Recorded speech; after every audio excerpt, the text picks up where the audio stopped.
think we have some form of control still, making our constant binary choices and voicing our equally shallow opinions more loudly or quietly.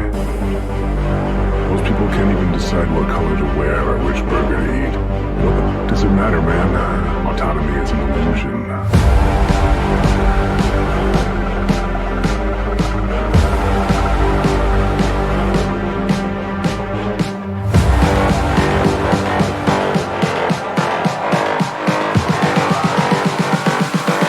Autonomy is an illusion.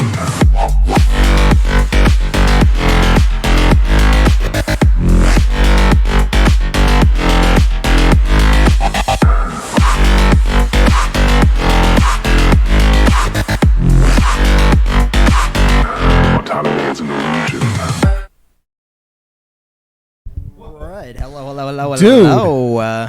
That was fun. I really like dancing with Phil, and I especially like dancing with Paul. Oh, I thought you were just going to say, nah, I don't like dancing with Paul. No, Just Phil. even more so better. Well, hello, everybody. Yeah. Hey. Welcome to the Oh Yeah show. Yes, we're here again. We're back. We're back again, and we have a special guest today. Pretty exciting. I don't know if you guys noticed. We have a different perspective. Even we're like, you're over there, And we're over here. and we're here. And Paul's over there. And you kind of get a wider angle of the studio today because we got a special guest. Paul, he's this guy right here. Holler. Boom. Paul Hey, Aspen. So Hey. say hello to Paul Aspen in the chat. boys one and S or girls. two S's in Aspen. Hey. I hope it's just one. Yeah. Yeah, so this is Paul Aspen. He's a good friend of ours. We've known him for a lot of years. And he's a very interesting person. Probably a little more interesting than Phil and I put together. So, I think you I could don't say know about that. a little bit more than a little, like more like a lot. well, I mean, that's why we got him here. So, Well, thanks for having me. I yeah, appreciate it. it's cool. Why don't you tell It's us? nice to be your first guest. Yeah, our first ever guest on the Oh Yeah show. It's so Yeah. good. Yeah. That's a thing. So when this thing blows up, I'll be like, yeah, I was their first guest. Yep. Yeah. So when like Martin Scorsese comes in after me, I'm like, yeah, dude, I got you here, Martin. I beat you. Yeah, Legit. I Whatever. ushed the way for you, Martin. Yeah. You're welcome. That's Martin. funny. I got to be honest. I feel a little bit like an Oreo. Oh, yeah? Because Yeah. I'm wearing dark and he's wearing dark. Yeah, and you you're guys are wearing white. dark. I'm like the cream filling in the middle. But here. let's be honest, like we color coordinated this really well. Yes, we Yes. did, Like actually. like blue, white with blue, white with blue. And we didn't even talk about it. No, This is fantastic. Very like- fantastic. we're Yeah, just we were Dude. thinking the same. absolutely But insane. guess what, Nate? What? Nalo. Oh, shoot. I'm back Nobody to even saying Nate. knows. Sorry. Oh, Did we yikes. restart this now? No. Oh, okay. Start over. Thank God. The cream filling is the best. Yeah. I Don't at usually me. throw away the ends of the cookie. Yeah. No, I don't do that. I actually enjoy the cookie more than I enjoy the cream Well, filling. all right But then. you're pretty great. Okay. Okay. I would eat you. Well, I want to know about Paul a little bit. Yeah, I think our yeah. guests, our watchers and listeners, And a probably little do bit too. about what spurred you wanting to come on the podcast, I guess. Yeah. The spur was Nate. Would you like to come on to the podcast? And I was like, yes, absolutely. Sick. Yes. Yeah. Yeah. I just I love these guys and love hanging out with you guys and being able to just banter and talk. And we haven't gotten to talk as much in the last while as we've wanted to. So just Yeah. kind of good opportunity just to kick it and talk into big fuzzy microphones with headphones on. Heck our heads, yeah. You know? It's fun. Yeah, it is fun. Yeah. So you want to know a little bit about me? Absolutely. Yeah, Um, like Everything Tell me- from your birth to now. Okay. yeah. I'm just kidding. What was Well, your I first started out as a memory? very small You child. can start wherever you like. Tell me your first memory. Don't That's do really it. hard to think about, actually. It is. Yeah, I'm Paul Aspen. I live here in Billings, Montana, and in coffee mostly. Yeah. Spent most of my career in coffee, I guess, retail, that sort of deal. Yeah, just big into cars, car scene. Sick. Yeah, fall over the Lord, of course. Yeah. So tell me, like, the coffee side of you mhm. is a big side of Paul Aspen. Yeah, like, it is. Like, you're quite the barista. And, like, not even that. Like, more than that. You're like I don't know, like a guru almost. Like, you know your stuff. You know I don't know, all the ins and outs and all the way from, making and pouring to business owning and things like that. So it's pretty cool. Thank you. Yeah, I mean, I've been in coffee for long enough to where like I've been in coffee for on and off 10 years, Cool. 8 years That's a long consecutively. time. Yeah. It So I is. mean, with any field, like you should be an expert in it Absolutely. as long as I've been in it. So, and like the great thing about coffee is there's always just so much more that you can learn, and it's an ever evolving, ever growing field, where barista competitions happen every year, and those kind of push the boundaries of coffee and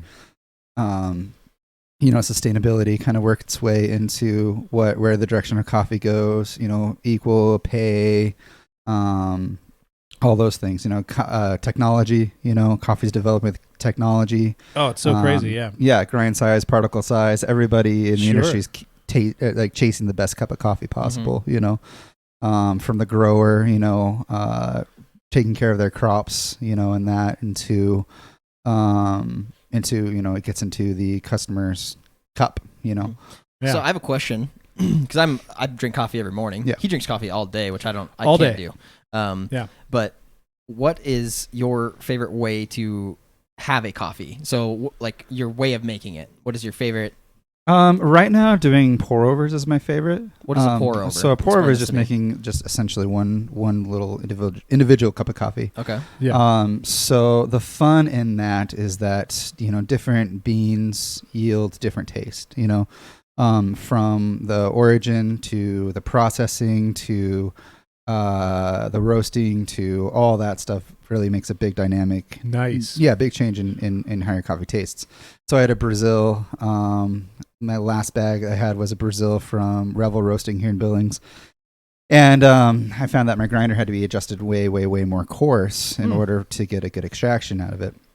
And so it's just kind of fun to like play with those things. And I've tried to make a pour over almost every morning, just kind of keep in practice, and it's just it's almost like a routine, kind of like a ritual routine, turn on some music and just, you have about 5 minutes before the water gets boiling, and then you just kind of like grind it, smell it, and just, you do that. That's the best pour. part. Yeah, it's great, and you can kind of taste like if you change the grinder to this setting or that setting, and then it tastes differently. And it's just really fun, pour it over ice. And you're making an individual cup at a time. You don't have to make a 12-cup pot of coffee. Right, exactly. So that's pretty cool. Yeah. What utensils do you use to make this pour over? Like, what is the setup that you have? So the setup I have is a gooseneck kettle. I have a scale. I have a timer, and then I have Chemex. So Chemex is like the glass. That was the part that I was like round-looking most deal. interested in. Mhm. Okay. Yeah. So I actually kind of do a hybrid of Chemex body with what's called a Kalita filter. So Kalita is a different pour over system. Yeah. So so coffee likes to find its fastest way through, or the water likes to find its the fastest way through coffee, right? So with a Chemex filter, like you open it and there's three sides of the paper on one side on the other. So the water is trying to find its fastest way through. So it's naturally going to gravitate towards the side with one, right? So so one side of your coffee is super extracted, the other side isn't. And it's just a theory that I have. But when you do a Kalita filter, it's all flat bottomed. So all the water's pushing through the coffee at the same time. Same rate. Okay. And it's not finding like different avenues to get through the coffee yet, right? Huh. Yeah. Yeah, you're really really cool. engineering the crap out of making a Yeah. cup of coffee. That's Yeah, awesome. And absolutely. that like That's what piques you my do. interest because Yeah. I'm an engineer by day. So Yeah, That's awesome. and it's the subtle nuances, Mm-hmm. it's how things just how things operate, and like if you're just spending $20 on a bag of coffee, like why not maximize that potential in that coffee? absolutely. Yeah. And then it's not even talking about in a cafe setting, pour overs can be $5-6 depending on which coffee it is, so that customer has taken their time to walk into the shop, stood in line, whatever, and expect this great cup of coffee. Why not give it to them, Yeah. And you're putting the time and energy and love into that coffee, and they know that. They know that they're going to get that experience by buying that, fairly expensive coffee for a cup of coffee. Yeah. And then on the But back, it's worth it. yeah, and then on the backside, you have a farmer that planted those seeds, that Exactly. protected that coffee plant, somebody picked those, somebody processed those cherries, somebody bagged all those up. They came across to ship to a roaster. That roaster carefully, did what they could with that bean to maximize its characteristics. It's amazing. Yeah, the coffee chain's huge. We pay way too little for coffee. If you think about everything that goes in a cup of coffee, we pay way too little for coffee. Yeah. And I'm over here buying the Costco bag, so it's definitely way too little cost for the coffee that I drink. For sure.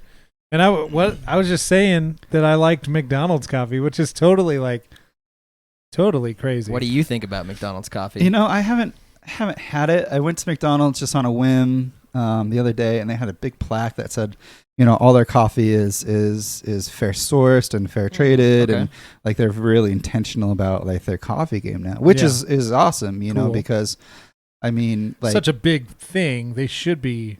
Any little attention that they put into something should matter. Yeah.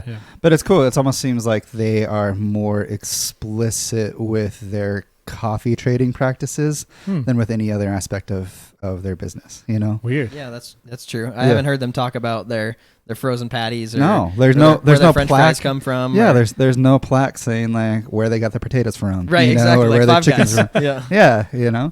So, but I mean, as I think large conglomerates like that can be really healthy for almost any organization to the degree that they're done well. Because the more that people are tasting good or decent McDonald's coffee, they're going to venture into, maybe Absolutely. Starbucks, and then eventually, make their way into, a mom and pop shop or, an individually owned store. So that's awesome. Yeah, it's a big world. So coffee is really legit. I was actually just joking today because most of the coffee, like Phil said, I drink coffee all day. And unfortunately, my coffee that I drink all day comes from a car dealership, which is bulk Folgers coffee. Right. And the most of the other time that I'm drinking coffee is in church. And church coffee is not even that much better. So Right. I was joking that I'm immune to the coronavirus because I drink dealership and church coffee all day. So. Drink nuclear coffee. Yeah. Like what could be worse than, what I'm putting my body through already. So when I have to drink coffee like that, well, it's when I have to is at work, basically. Yeah. And there's hot chocolate packets at work. Nice. So I put some hot chocolate in a cup, and then I take it to the coffee and pour the coffee over the top of the hot chocolate. Beautiful. Funny. Stir it up. Oh, it's Championship chocolate moves coffee. right there. Oh, heck Yeah, championship moves. I mean, it may Yeah, be that's really right. bad for me, but you know what? If I want good coffee out of bad coffee, that's what I got to do. Yeah, absolutely. You got to do what you got to do. Overcome adversity. yeah. Right? Okay, so I do love really terrible diner coffee. What? I love it. Yes. Why? Because it just fits the mood so well. I do too. I love it. I eat at Perkins with my family. And we like to go there and share meals because it's actually pretty cheap when you do that. And I get Perkins coffee, and it's in a ceramic mug that's stained and has like swirl marks from spoons. And it's really great. I love it. I'm like, oh yeah, Perkins coffee. It's a beautiful experience. It and then is. you have like the individual like little creamers. You put like 8 of them in there. And you're like, Yeah, you okay. definitely put I'm a it in black those. coffee kind of guy though. No, you black, can't do black. black. Oh, nice. Black coffee awful. only. It's actually, I don't know. With as much coffee as I drink, if I put sugar and cream in it, I would be twice the size I am now already. I like my So, coffee as white as I am. So That's pretty white.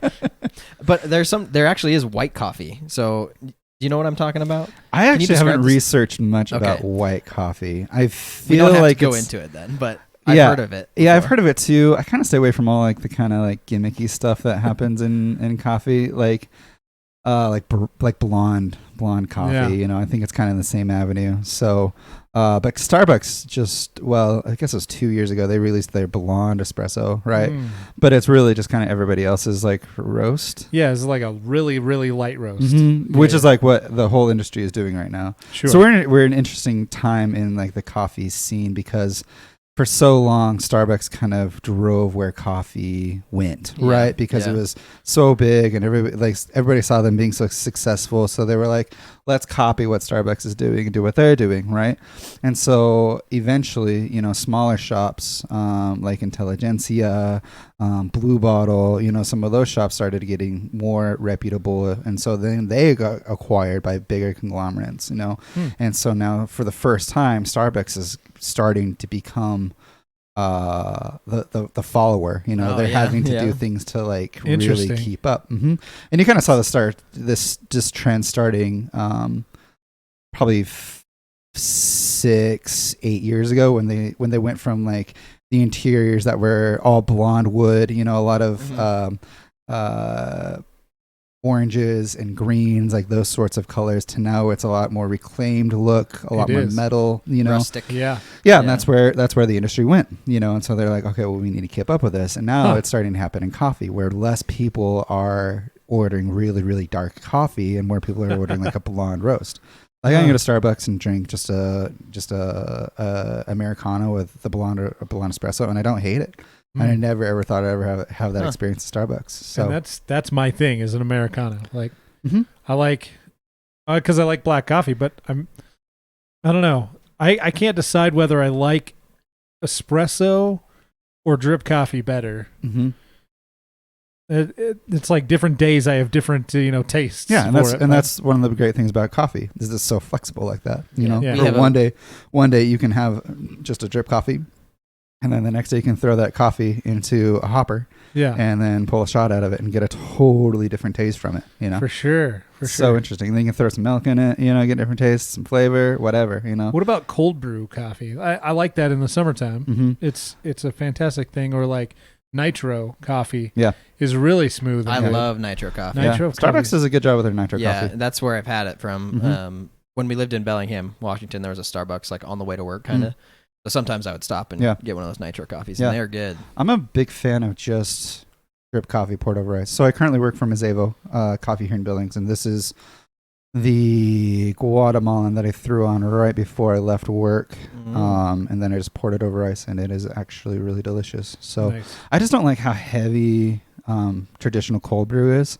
I just feel like it's just Yeah, there's just I want to taste coffee, you know, and it tastes like what's in a Brazil or Rwandan, you know, Sumatra. Like I want to taste like what is in that coffee. I don't care about like the boldness or whatever. I want to, if it says like blueberries, I want to taste the blueberries in it, you know, like I want to taste what the coffee has to offer, you know. So I'd rather like pour it over ice and taste something more than like a bigger experience. And cold brew is so trendy right now anyway, you know what I mean? I hate trends. Terrible at it. That's awesome. You know, hey, I got a question. Do you know why, like in a coffee blend, Mhm. why is Kona used so much for blend? And like, how come you can't just buy Kona coffee by itself? You have to like order it online or go to Hawaii to buy it. Yeah, I just don't think Kona's like a huge. I haven't looked much into it, but I would assume that Kona is just not. It's a weird taste. Like when I was in Hawaii, I bought a full bean bag of just solid Kona coffee beans. Yeah. And it is a weird taste. Mhm. It is different from any other. And I think the only thing that I could think was that they use Kona to like pull out the flavors of some other beans, maybe. Yeah, they definitely could. But I it don't just think doesn't I taste honestly like normal don't know coffee. if I've ever had a blend with Kona in it, or remember last time having a blend with Kona in it. Yeah, I don't know. I It's always probably something- forget about Hawaii as being a coffee growing region. I don't know why. Yeah. But I have had some coffee that was roasted there, but it seemed like it'd been roasted forever, super dark, you know. Yeah. And I'm just like, wasn't great.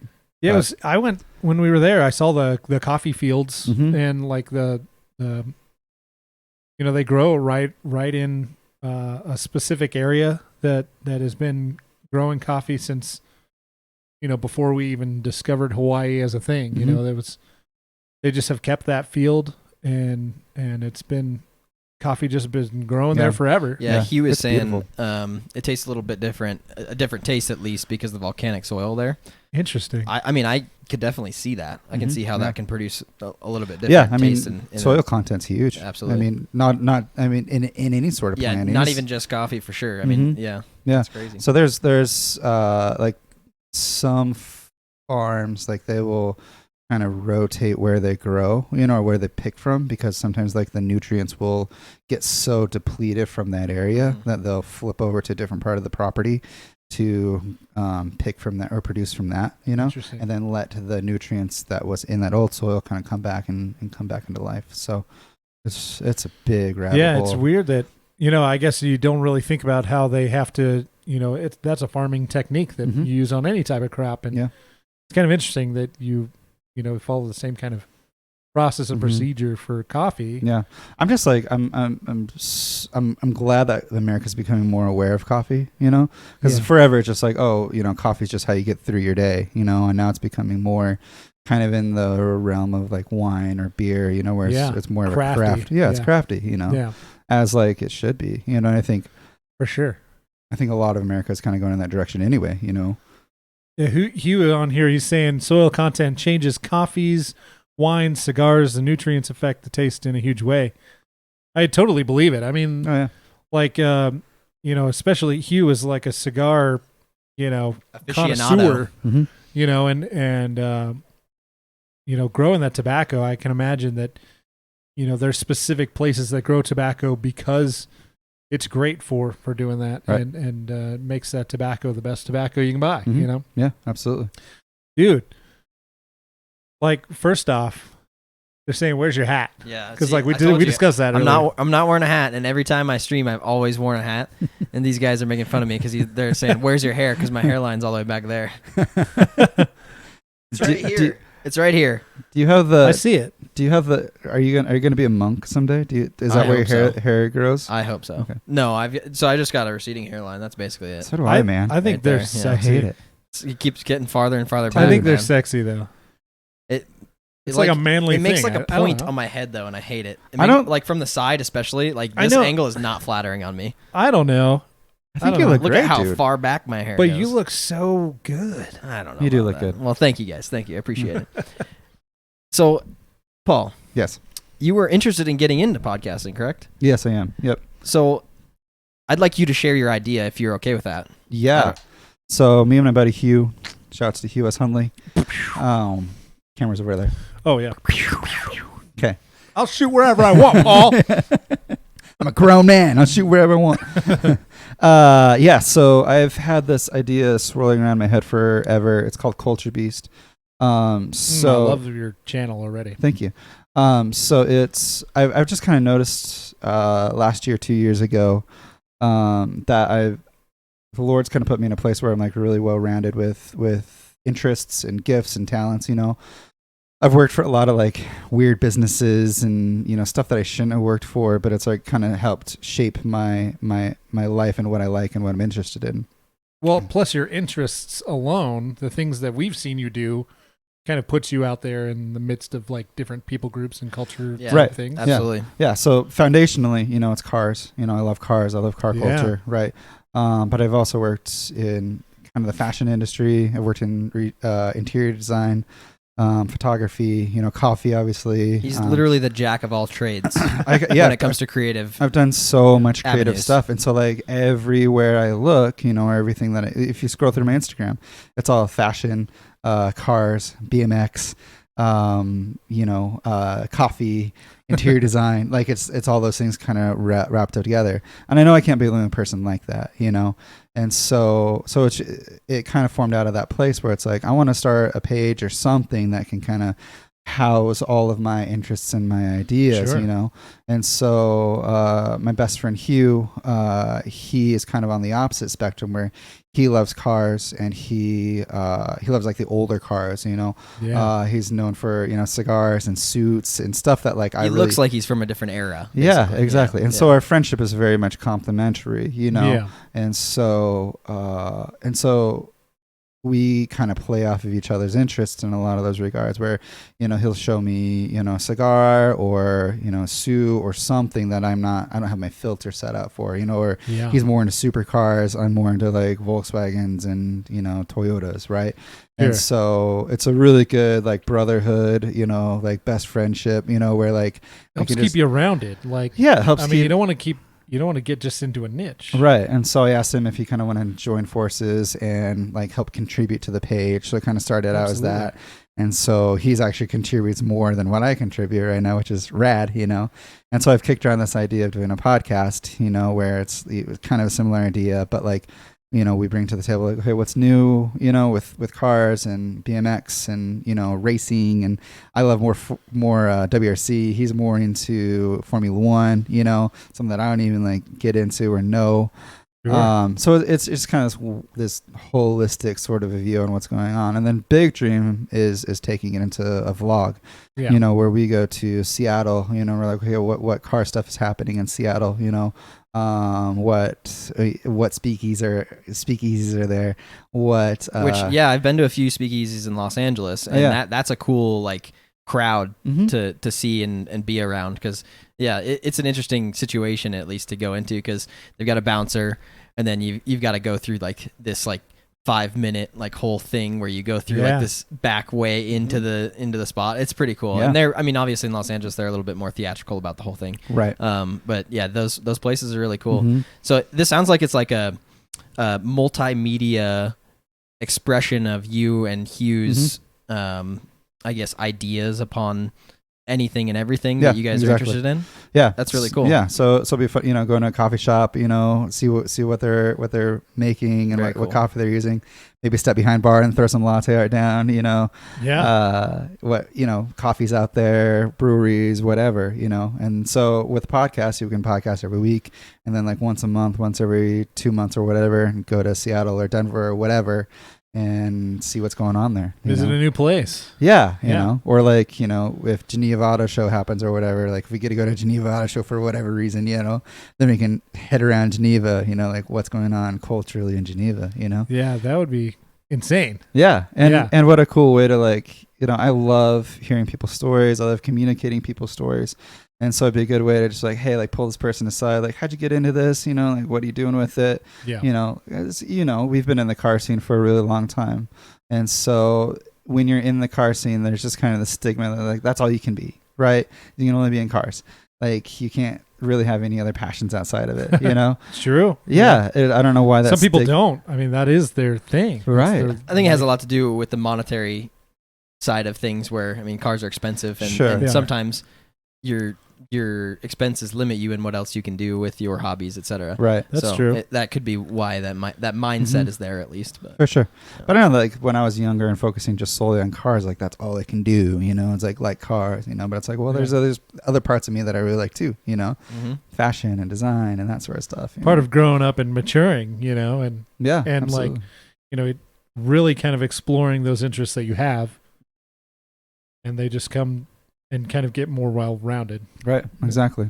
Yeah. Well, I don't know about you, but I'm really excited to see what comes of that. I'm hooked already. Because, I mean, I've been in the Paul Aspen world for a very long time, from the very first Zip Tie Club all the way through to La Dolce magazine. Yeah. All of your photography that you've done. So I'm really excited to see what you come up with. Thank you. I appreciate that.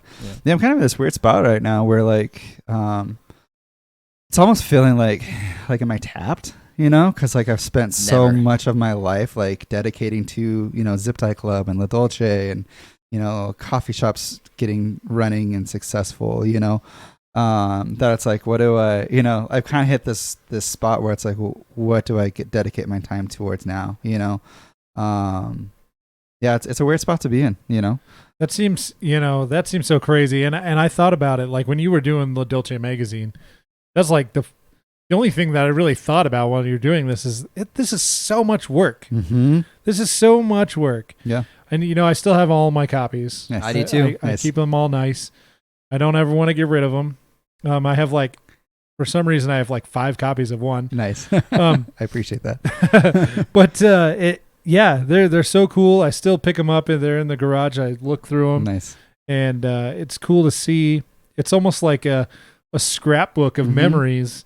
Yeah, and that's exactly what I intended for that project, because we can only on a professional level. Yeah. It was really, really cool. Nice.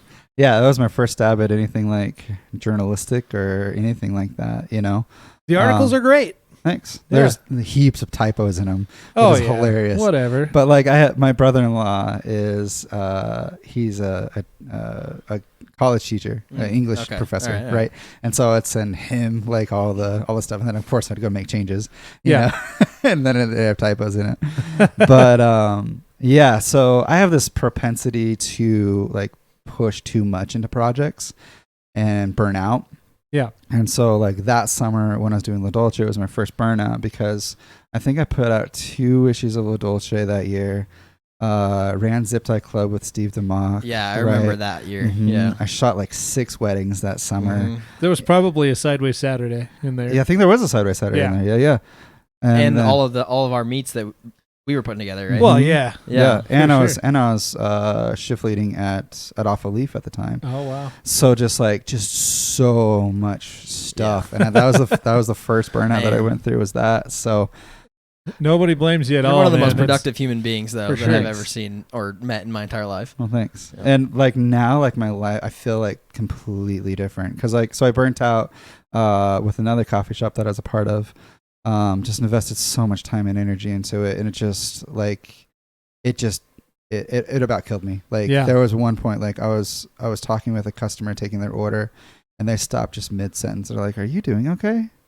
I was like, "Oh my gosh, like something needs to change." Yeah. Can I answer honestly? No. No. Yeah. It was bad. So I had to like take a huge step back and kind of check, like, what am I glad doing? you did. Yeah, I did too.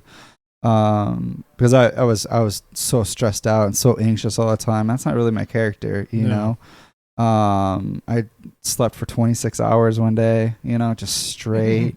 That sounds awesome. Honestly. Yeah. That sounds great. I mean, but not for that reason. Right. I want to just choose to sleep for 26 hours straight. Absolutely. It was rough, but I mean, I needed it. And so like being able to recover from that, and I'm still not fully recovered, I don't think, And so it's hard for me to think like, oh, I'm going to pile a bunch of time and effort into this one project, and I'm older now, Start slow. Yeah, exactly. Yeah. I'm older now, and I don't want to like keep pushing into things that aren't going to like see their way through, Exactly. So, I mean, everything that I have done has had purpose behind it, It's helped grow people. It's helped connect people, Exactly. People have met each other through the things that I've been able to do, So it's pretty nuts, It's very exciting. Thanks. I'm really thankful for like people like you, supporting me through all of it, and there's a huge amount of people that would show up for Zip Tie Club, and help put Zip Tie Club on, and For people sure. that make sure I was staying hydrated and bring me food, and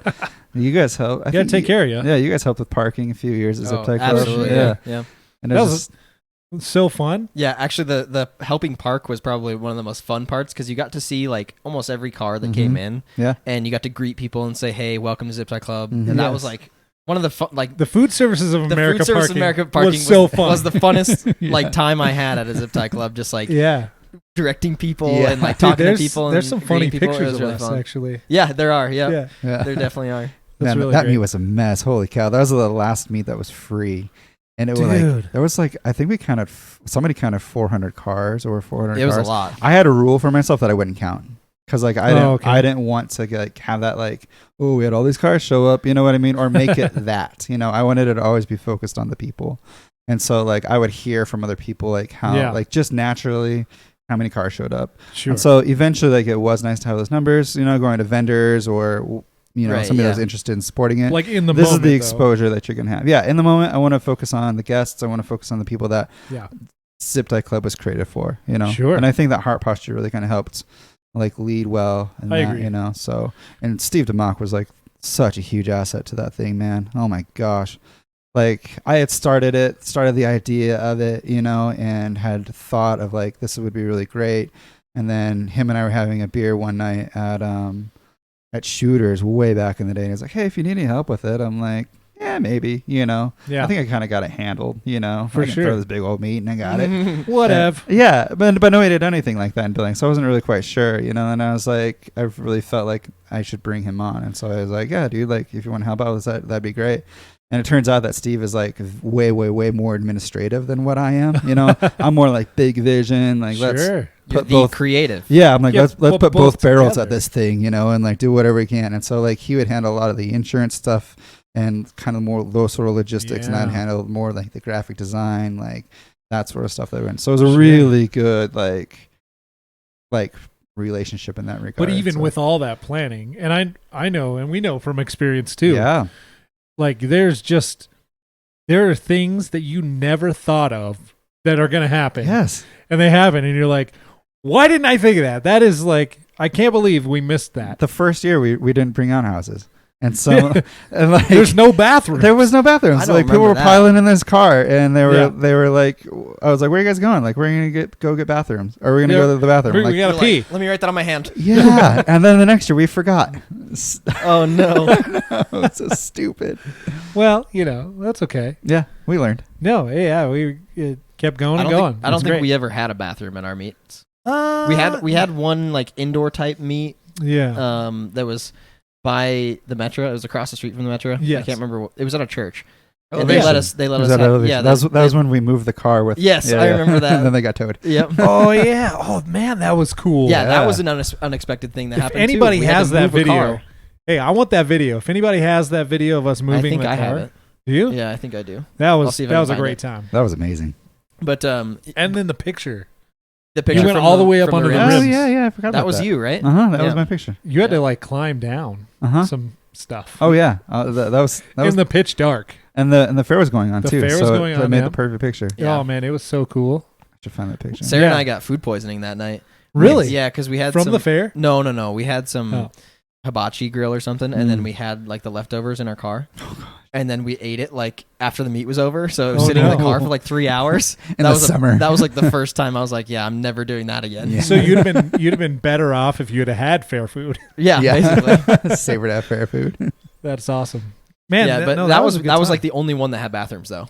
Yeah. And that's where it that's was where all this came inside. from. But Yeah, yeah, For sure. we had access to the inside of the building, Mm-hmm. which we didn't normally ever get. That's true. That's true. Yeah, it kind of helped. Man, they let us do a car smash on the side of their building too. Yeah. that was crazy too. Champions. Oh man, how do people trust us with things? It's stupid.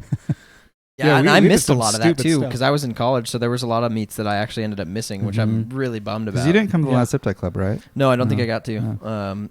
Actually, I think there was 2. How many were there total? 5. And I think I went to 3 of them because the last 2 I was either in college or I was in California. I think Mhm. so. The last one was incredible. Oh Yeah. my gosh. I wish I could have been there. Because it was the second year of the Metro. Very cool. Yeah, we had it all set out just right. Like I had the idea because I wanted like all the cars to be parked a certain length away from each other, because there was just like no way to like get people to like park. I was like, why don't I get a bunch of PVC pipes and then like a parker where we'll hold that from one car to the other. And so every car was like 10 feet spread apart, dude. And so people can open doors, and like spread out the meat. I wish I could have been there. Yeah, we centered the merch booth right in the center of everything. The DJs were off to the side. It was like so Mhm. sick. Yeah, it was Very cool. It was like one of the best things ever. Mm-hmm. It was a good Very, very meet. cool. So, and then the next year, like I was trying to grow the business that I was a part of, Yeah. and then Steve was trying to grow the business that he was a part of, and like, there's just no way that we can do this, Sure.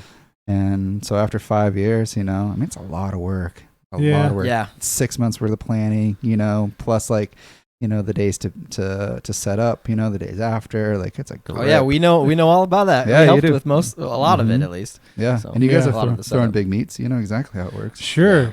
And I thought about it. Like I have thoughts like, could we bring this back? Like, could we do this again? But I'm like, I'm pretty set on the thought that it had its time, Mm-hmm. and there was a lot of things that had to happen before that to Mhm. get to that point that are not there anymore. Right. And maybe for some other groups of people that are doing that. Mm-hmm. But I even had this conversation with Brett the other night, Mm-hmm. and Jordan. We were standing there and we're like, do you even know anybody in the car scene anymore? Right. And Brett's like, no, like I know our friends, but like we're older now, and Mm-hmm. like there's a whole nother generation Yeah. of car enthusiasts Mhm. now, and Yeah. we don't know them, and that's kind of sad Yeah. for one. And I feel like a little bit of a failure that we haven't like gone out there and like introduced and tried to figure out what the new culture is like. Right. Right. But at the same time, it's like, I want somebody, selfishly, I want somebody to be able to step up Mm-hmm. and do something so I can participate. Yeah. Yeah. And it's just, it's just not there yet. I think Mhm. there are some there are some that are maybe going there. Yeah, and I trust that somebody will. Yeah, we had like always wanted someone to pick up Zip Tie Club and do something with it, you know. And several people were like, we're gonna make the next Zip Tie Club, and then they started working on it. They're like, nope, not putting that much work. They looked at what you guys had to do for the meet, and they're like, no, this is too much work. Nope, not doing it. A lot. Yeah, no one ever did anything with it. So, and I mean, we could, but it's just, I don't know. Our lives are at different places, you know. Steve's got 2 kids now. And we could end up doing like a reunion, like a 5 to 10 year reunion or something. Exactly. Of Zip Tie Club. That'd be cool. I don't know. So you guys are still passionate about cars, though. Absolutely, yeah. I'm in like a different sector of it, but yeah, I'm in the electric vehicle portion of it. Which I'm so glad that you are. Like I'm proud of you for doing that. Like taking that extra step and getting into the enthusiasm of owning an electric car and diving down to see what that's actually like. Yeah. Yeah. So you're gonna modify that thing, or what do you? Well, yeah. So I'm waiting for the 2-year warranty to be up because okay. I mean, if I touch anything on it, they're gonna be like, "No, we're not touching it." Right. And it's an electric vehicle, so nobody knows how to work on them. Right. And there's no technician here in Billings that can actually work on my car. Oh, really? Because it has to be a Volkswagen certified technician, and they have to be certified on the high voltage DC system. Sure. Which is actually very dangerous when you get in there. Yeah, and I don't think that there is a mechanic here that is certified. Interesting. And so they would have to ship my car to a facility or have one of the technicians ship your car. come out to the Volkswagen here to work on my car. Right. So I'm like, I don't want to have to pay for all of that. So I'm waiting for the warranty to be up. Yeah. And then as soon as it's up, I think I'm going to at least lower it a little bit and put some wheels and tires on it. Nice. Cool. To start. You can't really like mod the electrical system. You can't put like a cool exhaust on it. Yeah. Exactly. Because it makes no noise. It doesn't have one. And I can't really lower it that much because I park in a parking garage every day. Right. And the like ramps are super steep and I almost scrape already and it's pretty high off the ground right now. So. Oh, come on. But I mean, there's stuff I'd like to do to it, but yeah, it's a little bit down the road still. For sure. Yeah. But yeah, I'm interested in doing stuff. I mean, there's people that mod Teslas all the time. Yeah. They'll rip the interior out of them, try to program some more power into them. So it's pretty nuts what you can do. Yeah. Where we're going. Yeah. True. My passion hasn't changed too much. I mean, I still got my Beetle. I love that thing. I don't think I'll ever get rid of it. You have more cars than I can wrap my head around. I got rid of a Beetle one time, and that was the last Beetle I'll get rid of. I didn't want to do it again. Yeah. It was a mistake. It's heart-wrenching. Until I steal your one that you have now. True. Don't do that.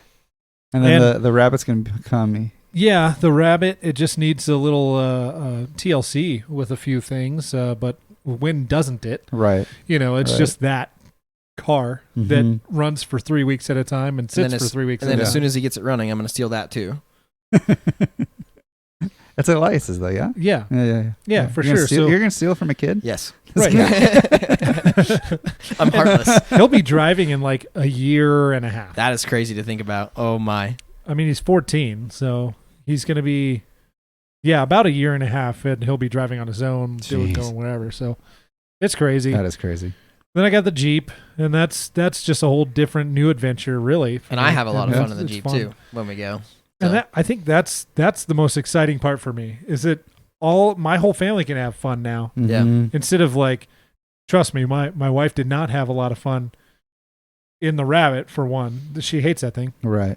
Second, the Beetle is fun for a short time for her. Yeah. But it is like, it's rigid and it will jar. You hit a bump, you bounce that like front support off of a rock or something, and it is bad. Yeah. It's like, gotta go to the chiropractor for 3 weeks. You feel like you broke your back.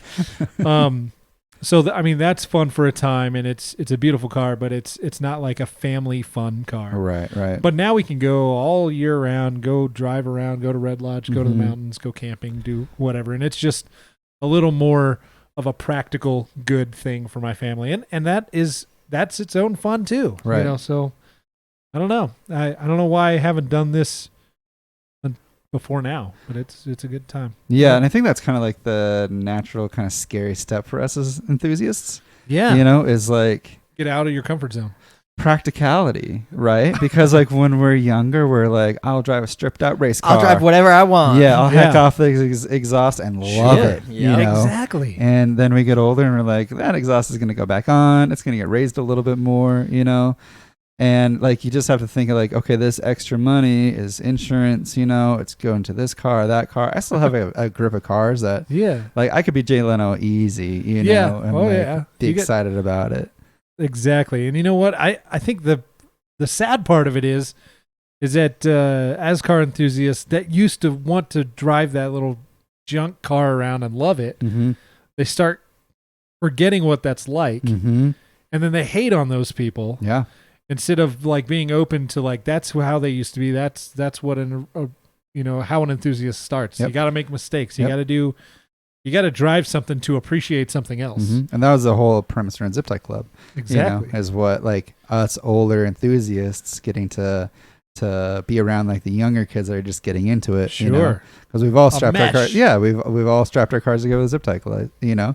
And so like it was the perfect name for like, you know, no matter what stage of life you're in, you know, like you probably have zip ties on your Jeep. Dude, trust me, you just get better at hiding it. Yeah, you do.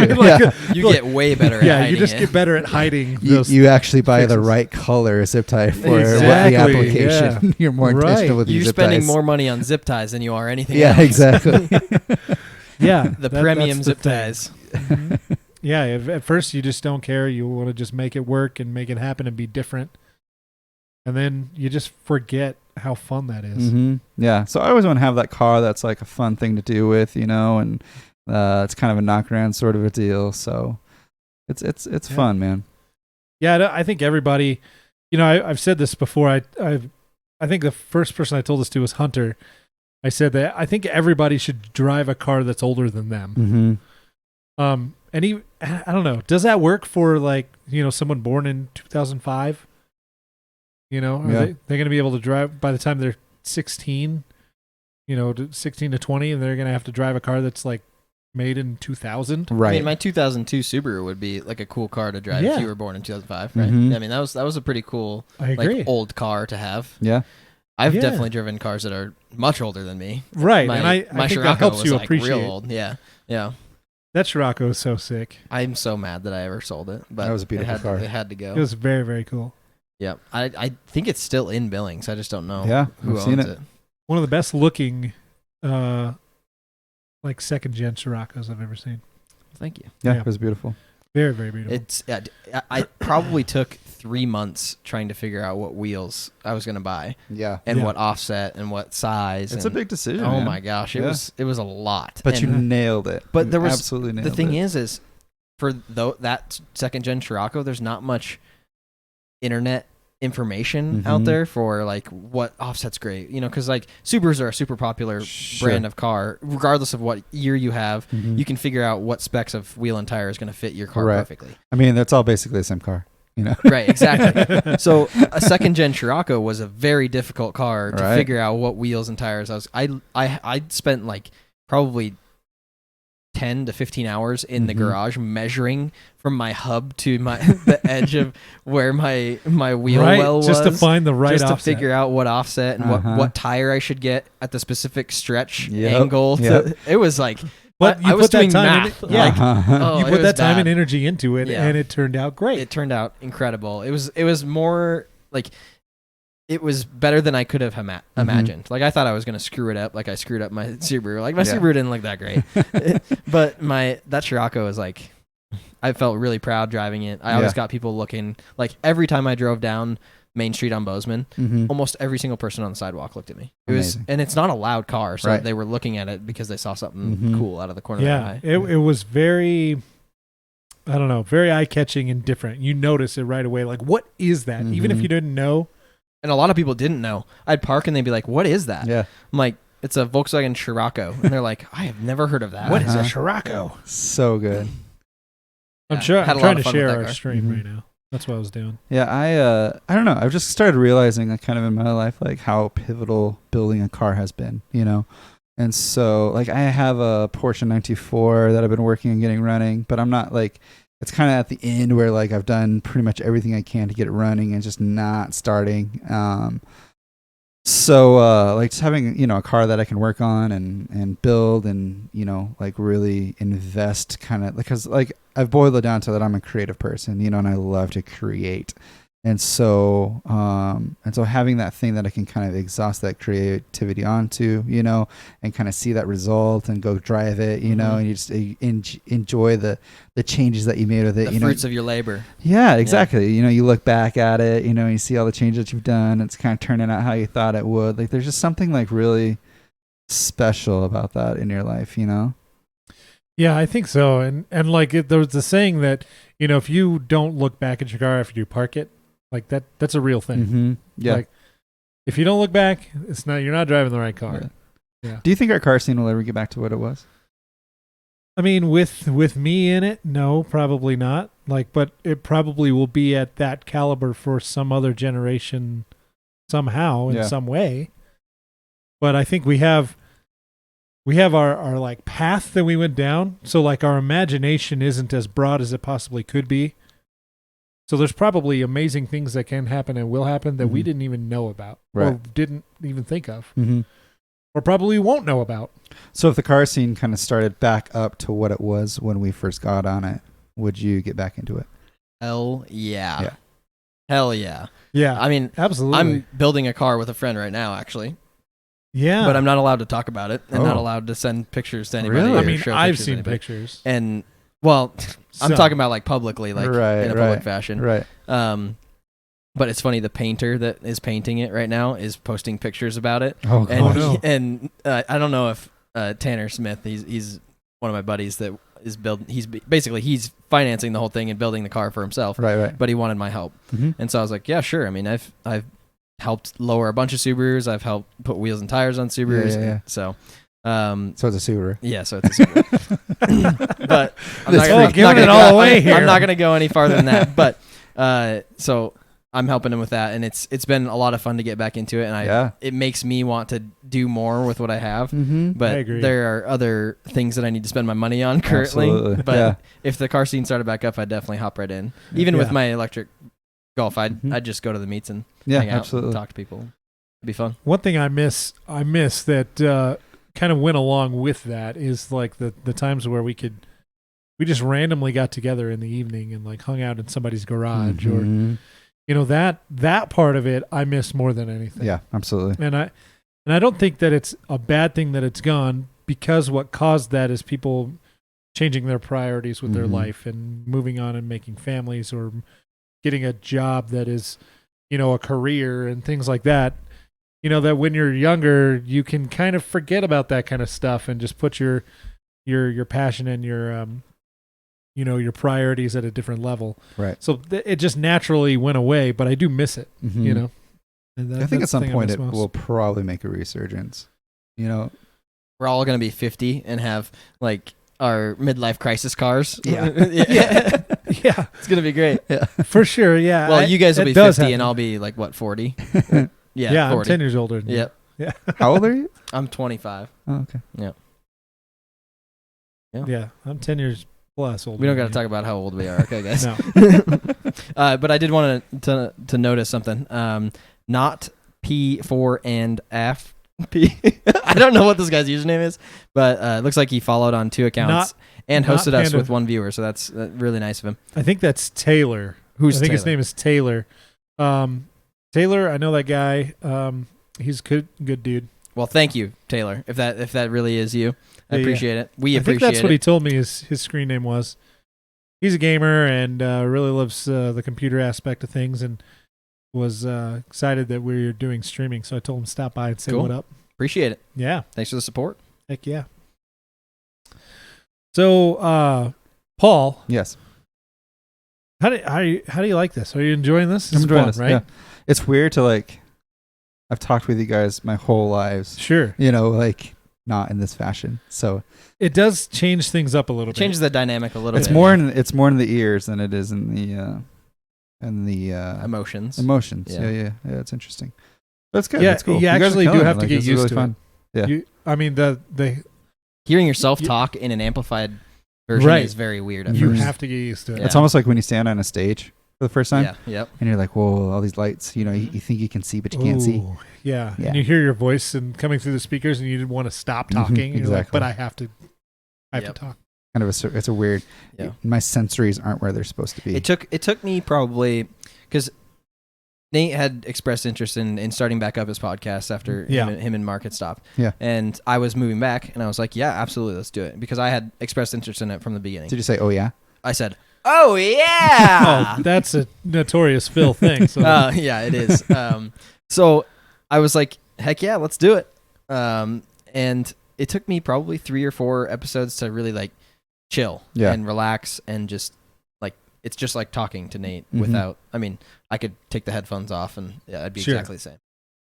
But yeah, it definitely like the nerves kind of get to you a little bit. Which is so weird. You have a shaky voice and all. It is weird because when we first started, we weren't live. Like we could have edited anything out, but I was still like super nervous. It was weird.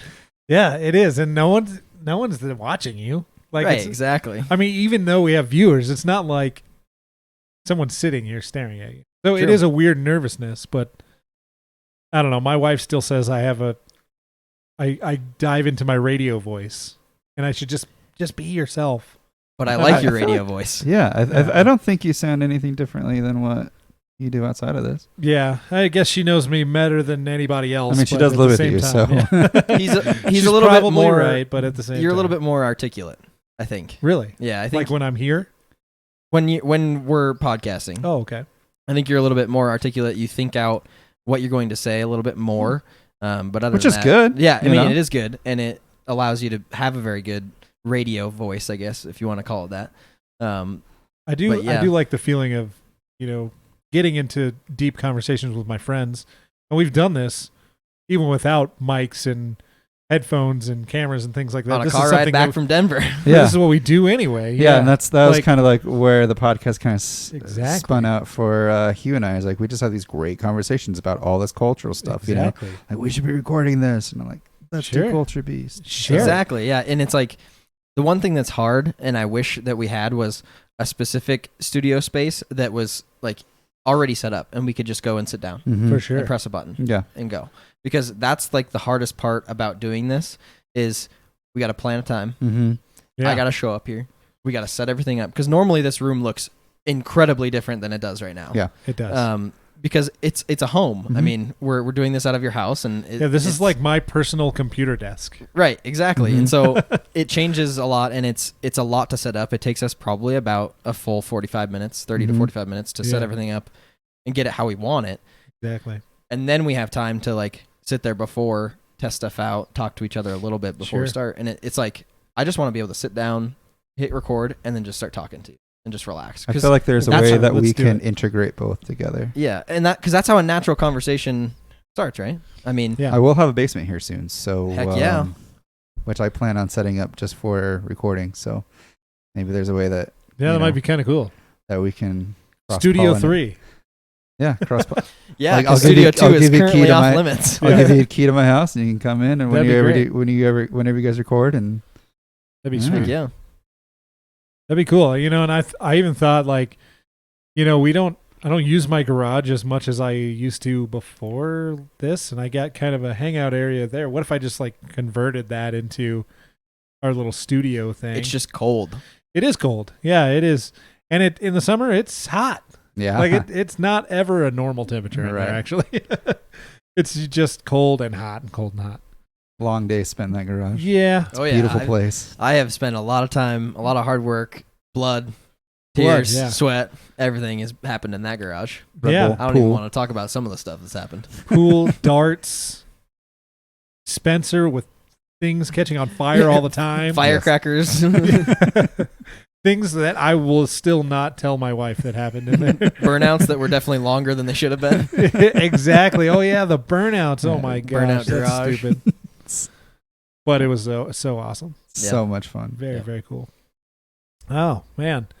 Well, Paul, I've had so much fun talking with you on this podcast. Thanks for bringing me on. This is a legitimate thing that we wanted to do, and we've actually been talking about it for weeks. We're like, we need to get Paul on Actually, here. I think Thank you. over a month. Yeah, Yeah. for sure. It's been a little while. We wanted to get you on here. We want to talk to you about podcasting and just because we know that you're an interesting person and we want to help share you with the world. Thank you. I appreciate it. I love what you guys are doing. It's super fun. It's super fun. So it's fun seeing you guys progress and, go from change things around and some nice stuff on the wall. Higher quality, Exactly. We're trying over here. Trying So our good. best. Yeah. Well, how long do you guys usually talk for? We actually seems like you guys, from what I've watched, you guys kind of vary. Right about now, actually, we've been talking for about an hour. We pause and kind of go into a different section where we relax a little bit more. We get a little more goofy, maybe search around the internet and find some memes, things Google like some that. stuff, yeah. Yeah, it's just a little more of a relaxed atmosphere, not so much podcasty. And we call that whatever. The whatever section. Whatever. Sorry, I beat you to the punch there. So if you guys are tuning in on Facebook or Twitter, we are going to be back here shortly. We're going to take a 5-minute break at most. Get some water, go to the restroom if you have Hey, did we to. talk about the song? Oh, no, we didn't. We got to do Let that. me pull that up. We got to talk about a song. We had a really cool one this time. Had some Robotronic talking and it was Illusion by Max Brahon again. Illusion. Brahon? Max Brahon. I don't know how to say his name. Could you enlighten me, Paul? I can't see it from here. Brahon. Braun. It's probably Braun. Braun. Yeah. Yeah. Max I just like emphasized the H. Braun. Hey, thanks, Braun. Yeah. Thanks, Braun. Yeah. Thanks, Braun. Exactly. So if you want, you can actually go listen to this song. Well, you can stay tuned to listen to it, but you can go follow us on Spotify. And we have a playlist on there of all the songs we use on our podcast and our stream. It's all from No Copyright Sounds. What a great, amazing thing. Shouts to you. For sure. Shout out to No Copyright Sounds. They're not an official sponsor. It'd be really cool if they were. And it is in the chat linked, so if you wanted to go listen to it, you can click on it right now if you have Spotify. Absolutely. So we'll be back in 5 minutes or so for the whatever section where we relax a little bit and get a little more wild. All right. See you later. Thanks, Paul. Peace out.